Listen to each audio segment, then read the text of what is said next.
할렐루야. 하나님 살아계십니다. 살아계신 그 하나님의 은혜와 평강과 축복이 저 여러분들과 또 영상으로 예배하는 모든 분들에게 함께하게 되기를 주의 이름으로 축복합니다. 예전에는 우리가 이제 얼마나 많이 알고 있느냐 이런 게 굉장히 중요한 시대였어요. 그죠?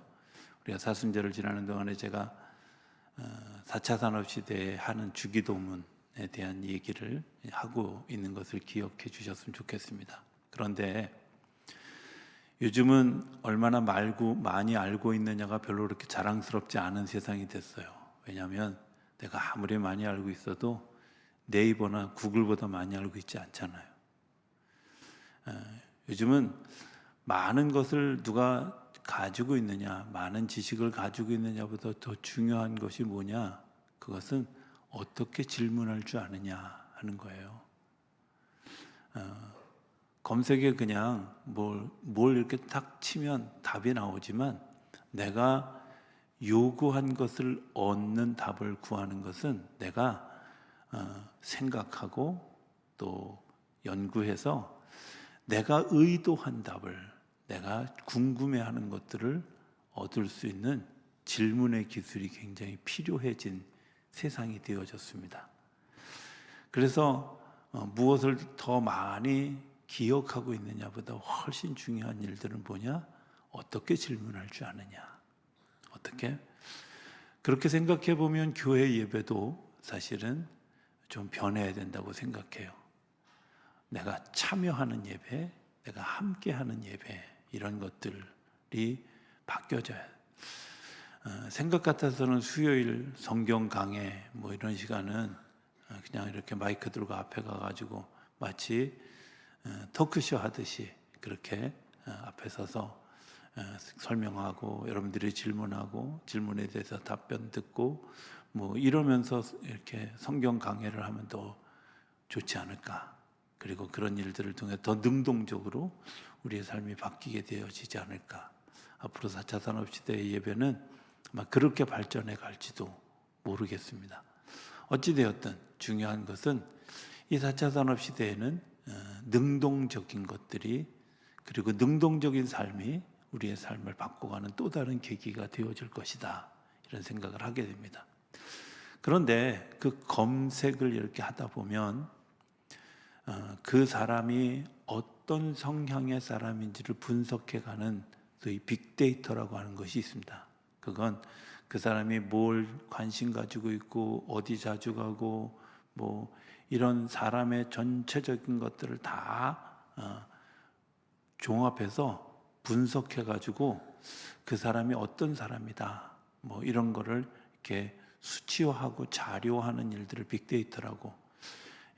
굉장히 어려운 얘기를 지금 짧게 쉽게 설명하려고 하니까 좀 제한된 범위가 있다는 사실을 기억해 주셨으면 좋겠습니다. 어찌됐든 그 빅데이터라는 것을 통해서 그 사람이 어떤 사람이야 이런 것들을 이야기해 주죠. 어떤 걸 좋아해. 뭐 제가 최근에 우리 아이들에게 제가 아주 바라던 이렇게 필기구 선물을 받았어요. 그래서 제가 그 사진을 SNS에 올렸더니 그 SNS 바로 저기 광고창에 그 만년필을 광고하는데 얼마짜리입니다 이거 뜨더라고요. 그러니까 얼마나 컴퓨터가 영리해졌는지, 뭘 내가 요구했는지, 내가 뭘 했는지 이런 것들을 다 분석하고 그걸 광고의 수단으로 사용하고 검색의 수단으로 사용한다는 거예요. 이런 게 빅데이터예요. 그러니까 우리가 어떤 삶을 살고 있는지, 어떤 생각을 하고 있는지 나보다 더 이 컴퓨터가 더 잘 아는 그런 시대를 살아가게 되어지고 지금도 살아가고 있다고 생각이 되어집니다. 그런데 이런 사람에 대해서 잘 아는 듯한 그 컴퓨터가 못하는 게 있어요.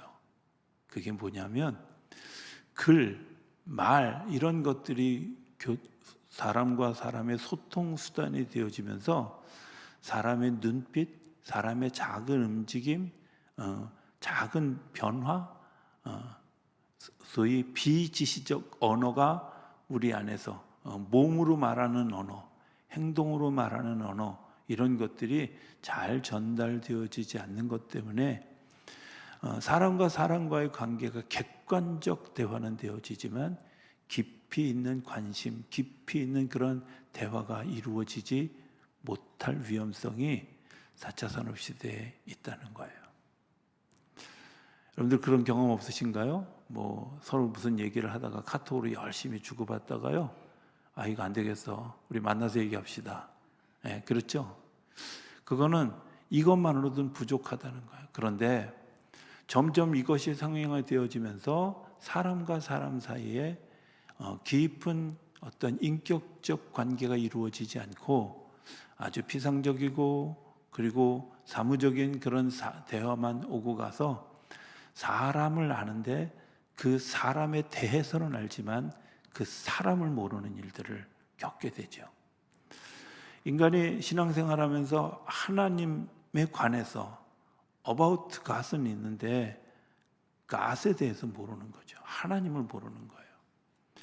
하나님하고 컴퓨터에 치면 나무위키에 뭐 하나님은 어떤 분이시고 뭐 천지를 창조하시고 어쩌고저쩌고 쭉 써놓는 이론, 그런 것들을 딱 보면서 아 하나님이 이런 분이구나, 이런 거는 알지만 그 하나님이 어떤 일을 행하시고 지금도 어떻게 역사하시고 하나님이 어떻게 우리를 사랑하고 이런 것들을 아는 데는 컴퓨터의 조사로는 불가능하다는 거예요. 내가 그분과 깊이 있는 교제를 할 수 있어야 한다는 거예요. 하나님과 카톡하다가 하나님 이거 아주 안 되겠는데 우리 만나야 되겠는데요, 이렇게 해야 되는 거죠. 그래서 이 4차 산업시대의 신앙생활, 영적 생활에 굉장히 중요한 것은 하나님과 나와 가지는 친밀한 교제, 그리고 서로 나누는 교제가 굉장히 중요한, 또 사람과 사람과의 만남도 친밀한 교제가 이루어져서 그 사람에 대해서 아는 것이 아니라 그 사람을 아는 것이 중요한 시간들이, 중요한 시대가 되어지게 되어졌다는 거예요. 이 시대에 우리가 해야 될 이제 두 번째 기도가 뭐냐면 하나님의 이름이 거룩히 여김을 받으시오며입니다. 하나님의 이름 또 거룩함, 이게 무엇일까 하는 것들입니다. 하나님의 이름을 알게 하기 위해서 하나님이 우리를 초청하십니다. 하나님과 나와 교제하기 위해서 하나님 우리를 초청해 주시는 거예요. 오늘 본문의 이야기가 그런 겁니다. 초청해 주시는 하나님. 오늘 제가 예배 첫 그 예배의 부름을 읽을 때 두려워하지 마라, 내가 너를 지명하여 불렀나니 너는 내 것이다, 이렇게 마음에 와 닿았어요. 하나님 우리를 부르실 때 어이 거기 이렇게 부르시지 않으시고요, 성령아 이렇게 부르셔요. 그죠? 하나님이 저와 여러분들을 부르실 때 거기 하고 손짓하며 부르시는 것이 아니라 우리의 이름을 불러서 우리를 만나주시고 그 만나주시는 가운데 하나님과 나와 인격적인 교제가 이루어지는 거예요. 그래서 우리를 부르시는 거죠. 저는 이 성경을 읽으면서 잘 이해가 안 가는 때가 있어요. 그게 뭐냐면 아니 먹는 잔치인데, 혼인잔치인데 오라는데 왜 안 가? 더군다나 왕이 불렀는데 겁도 없이. 그죠? 이분들이 참 뭐라 그럴까, 좀 건방지다 이런 느낌이 들었어요.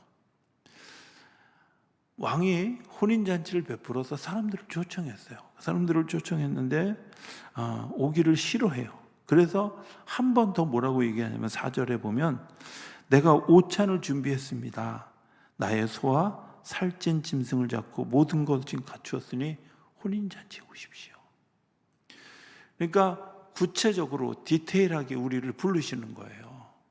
처음에는 그냥 부르는 것 같았는데 두 번째 부름에는 조금 더 자세하게 설명하고 그 자세하게 설명되어진 것들을 통해서 그분들이 기대를 가질 수 있도록 하나님이 우리를 부르신다는 거예요. 하나님은 우리를 막연하게 부르는 것 같지만 사실은 우리 삶 속에 그럴 만한 환경을 만들어 주셔서 우리로 하여금 조금 더 구체적으로 하나님을 경험할 수 있도록 조금 더 저는 이 재료가 되게 재밌어요. 그죠? 오찬을 준비하되 나의 소와 살찐 짐승을 잡고, 제가 위로를 얻었어요. 야, 짐승도 살찐 게, 예, 웃는 대목인데 안 웃고 웃음을 참는 분들이 참. 자, 그런데도 불구하고 사람들은 뭐라고 얘기하냐면 5절에 보면 그들이 돌아보지도 않고 한 사람은 자기 밭으로 한 사람은 자기 사업하러 가고 그 남은 자들은 종들을 잡아 모욕하고 죽이니. 여러분들 인터넷이 발달하면서 나타나는 굉장히 병리적인 현상이 있는데 그게 뭐냐면 상호 간의 작용이 아니라 일방적인 자기 이야기가 더 많아졌다는 거예요. 일방적인 자기 생각이. 소위 사회 문제가 되고 저기 있는 악플, 악한 생각을 가지고 댓글을 다는 악플, 굉장히 자기중심적이죠. 그분들의 생각을 보면 굉장히 자기 안에 갇혀 있다, 이런 생각을. 다른 사람이 이야기해도 잘 받아들여지지 않고 설명되어지지 않는 그런 일들이 얼마나 많이 일어나고 있어요. 사회가 이제 발전하면 발전할수록 자기 영역이 커지고 자기를 지키려고 하는 일들이 커져가는데 이런 일들이 사실은 진멸되어져야 될 대상이지 성장해야 될 대상이 아니라는 거예요. 자기 것에 몰두해져 있어서 자기 세계에 몰두해 있어서 여기에 머물러 있는 사람들은 발전하지 못하는 것뿐만 아니라 그냥 놔둬도 퇴보할 수밖에 없다는 거예요. 세상에 싫어서 방구석에 4년씩 있는 친구들, 그들이 세상에 나와보면 세상이 너무 달라져 있다는 걸 경험하게 되지 않습니까?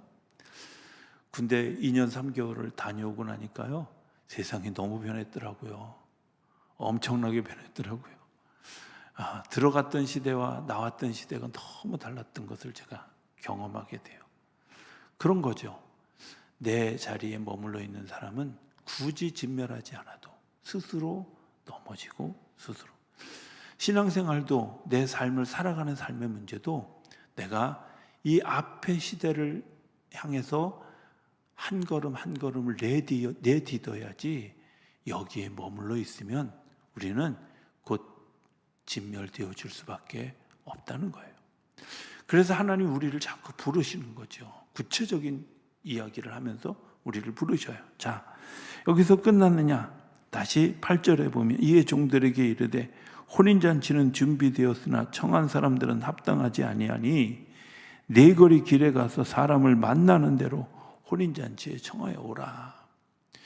처음에는 그냥 불렀고 두 번째는 디테일하게 그 사람들에게 준비된 것을 이야기하고 불렀고 세 번째는 마구잡이로 불러드렸는데 이 마구잡이로 불러드린 일에는 굉장히 특별한 의미가 있다고 생각이 되어져요. 그 뒤에 보면 뭐라고 얘기하냐면 10절에 보면 종들이 길에 나가 악한 자나 선한 자나 만나는 대로 모두 데려오니 혼인잔치에 손님들이 가득했다는 거예요.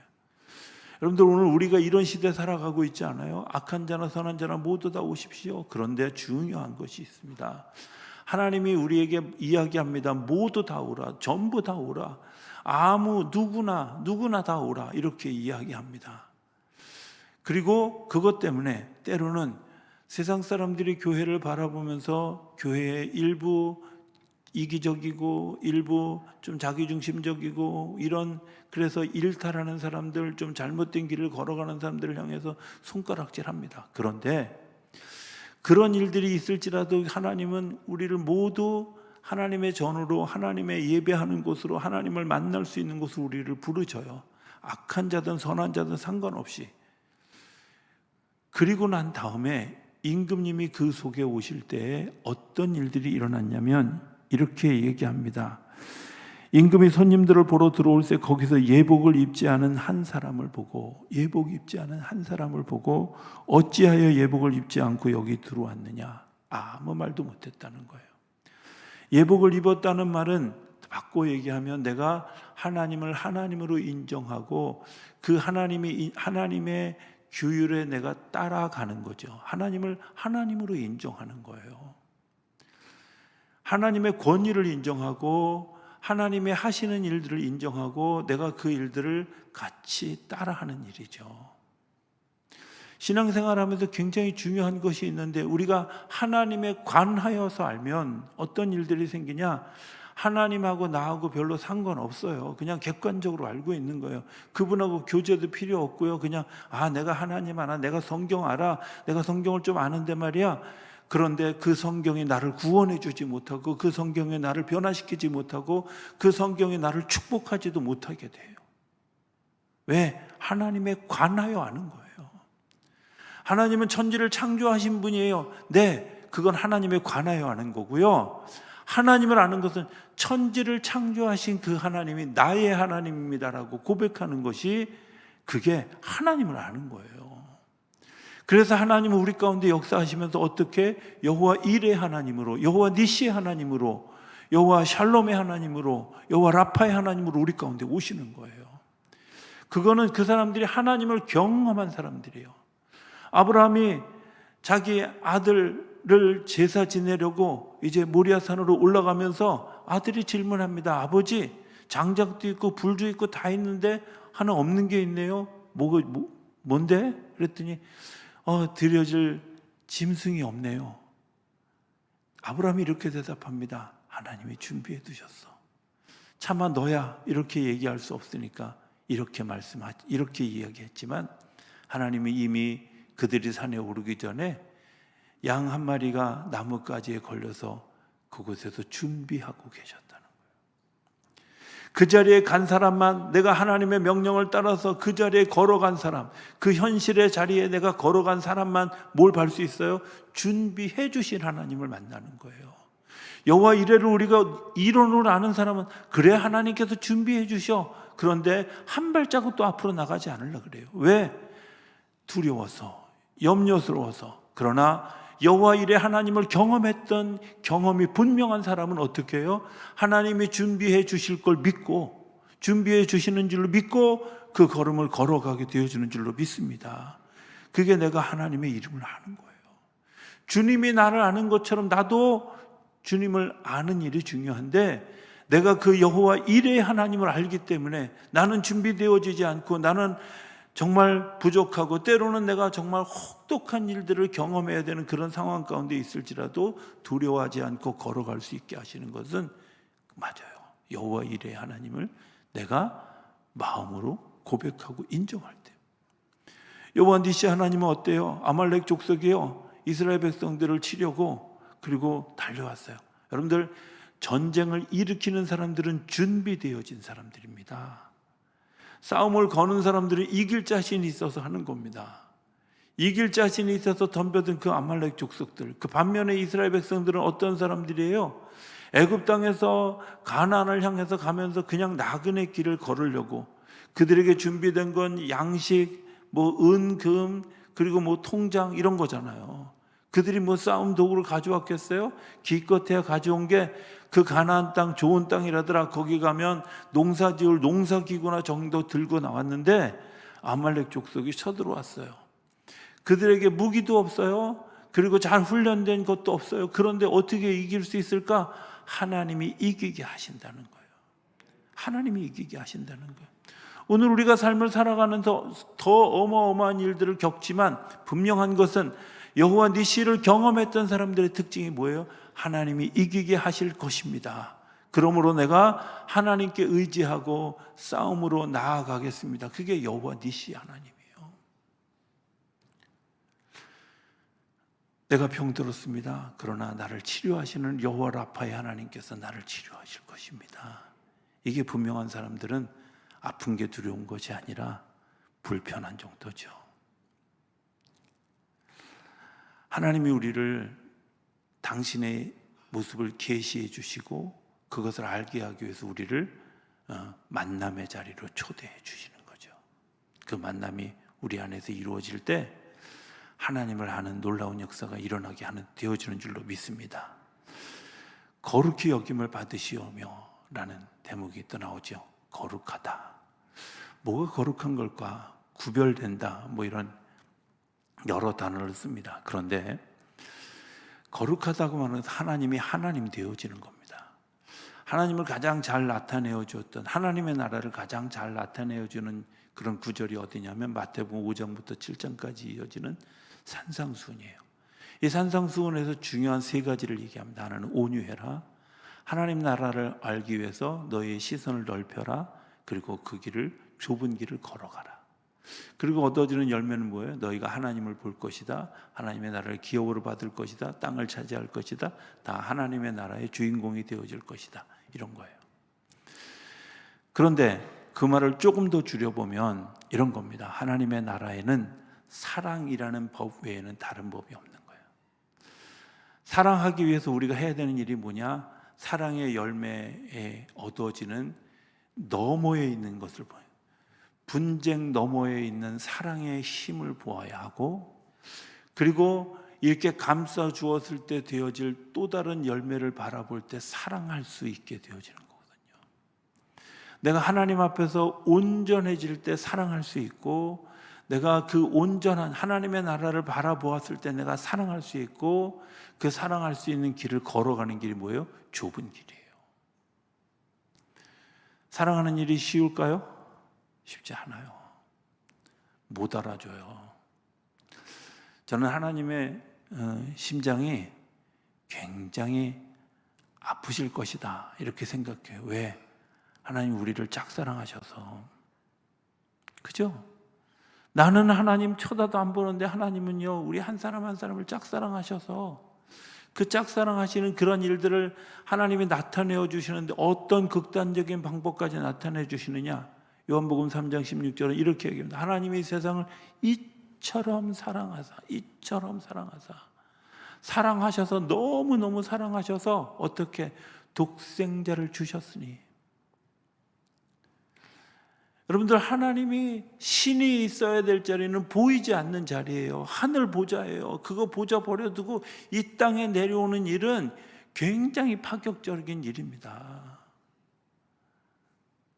굉장히 파격적인, 아주 눈에 보이는 그런 현상으로 딱 생각해 보면 정말 한 10,000평 되는 집에서 살다가, 없는 거 없는 그 궁전에서 살다가, 화장실을 5가구가 같이 쓰는 그런 촌으로, 그런 곳에 오는 것보다 더 어마어마한 일이 아들 예수님이 이 땅에 오신 일이야. 그게 뭐 때문에요? 우리를 사랑하기 때문에. 거룩한 것은 내가 사랑하기 때문에 기꺼이 그 길을 걸어가는 거예요. 사랑하기 때문에 기꺼이 그 길을 걸어가는 거예요. 거룩하다는 것은 내가 막 뭔 옷이 잘 입고 머리 잘 빗고 내가 겉으로 나타내는 이 거룩함이 전부가 아니라요. 거룩한 사람들은 하나님이 하셨던 그 일을 내가 감당하기 위해서 당연히 내가 누려도 될 권리를 포기하고, 그리고 그 걸음을 기쁨으로 걸어가게 하는 것, 거룩하는 거예요. 이 세상에 사람들이 무엇에 대하여서만 알아서 오해도 많고 말도 많고, 그리고 일방적 주장도 많고, 그런데 그들을 그런 사람들인 줄 알면서도 불구하고 하나님이 우리를 부르셨다는 거예요. 왜? 가르쳐 주려고. 대단한 것들을 보여주면서 그들을 다시 한번 초청해 주시고, 왜? 알게 하시려고, 만나고 싶어서. 그런데 모든 사람들, 선한 사람들, 악한 사람들까지도 다 불러들이셨어요. 위험을 감수하고. 그러나 그때 해야 될 일 하나가 있어요. 옷을 입는 거예요. 하나님의 권위를 인정하고 하나님이 요구하는 거룩이라는 옷을 입는 거예요. 내가 때로는 당연히 누려야 될 것들도 포기할 수 있어야 돼요. 내 주장과 맞지 않는 일들을 포기할 수 있어요. 왜? 하나님이 나의 하나님인 것을, 그리고 이 혼인잔치의 기쁨을 누리게 하기 위해서. 성경은 이렇게 얘기합니다. 청함을 받은 자는 많되 택함을 입은 자는 적으니라. 저는 이 말을 늘 읽을 때마다 이런 마음을 가집니다. 교회 다니는 사람들은 되게 많습니다. 그죠? 근데 고린도전서 12장은 너희가 교회가 되라고 얘기합니다. 몸된 교회. 예수 그리스도가 머리고 각 지체가 되어져서 움직여지는 교회가 되어지라는 겁니다. 교회 다니는 사람은 너무 많습니다. 그런데 교회가 되려는 사람이 없습니다. 내가 하나님을 따라간다고 와서 예배하는 사람은 많은데 거룩해지는 사람이 없어요. 좁은 길을 걸어가는 것, 하나님의 사랑을 입은 사람들이 사랑으로 걸어가는 길입니다. 어려운 일인 것 같지만 시간이 지나가면 지나갈수록 더 넓고 더 아름다운 그런 그 천국의 기쁨을 맛보게 되어지는 역사가 있다는 사실을 믿기 때문에 그 좁은 길을 믿음으로 걸어가는 겁니다. 사순절을 지내면서 우리가 주기도문을 다시 한번 돌아보고 있는데요. 이 시대는 점점 사람과 사람 사이가 대면대면해지는 비대면 시대를 살아가게 되어질 것이고, 그리고 사람들에 대해서는 정보가 많이 있어서 내 정보는 다 노출되어지고, 그리고 나는 도대체 누구야? 이런 공허의 시대를 살아가게 되어질 것입니다. 그런데 그때에도 여전히 주기도문은 우리에게 나와 함께 하시는 하나님이 계시고, 나는 그 하나님과 거룩한 길을 걸어갈 때 하나님의 하늘나라의 생명의 역사가 이 땅에서도 아름답게 열매 맺어질 것이라고 고백하게 될 줄로 믿습니다. 이 사순절의 기간을 지나는 동안에 하나님에 관하여 아는 것이 아니라 하나님을 더 깊이 아는 것 때문에 하나님과 더불어 하나님의 생명의 열매를 맺어가는 우리 성도님들 모두가 되어줄 수 있게 되기를 주의 이름으로 축복합니다. 비로소시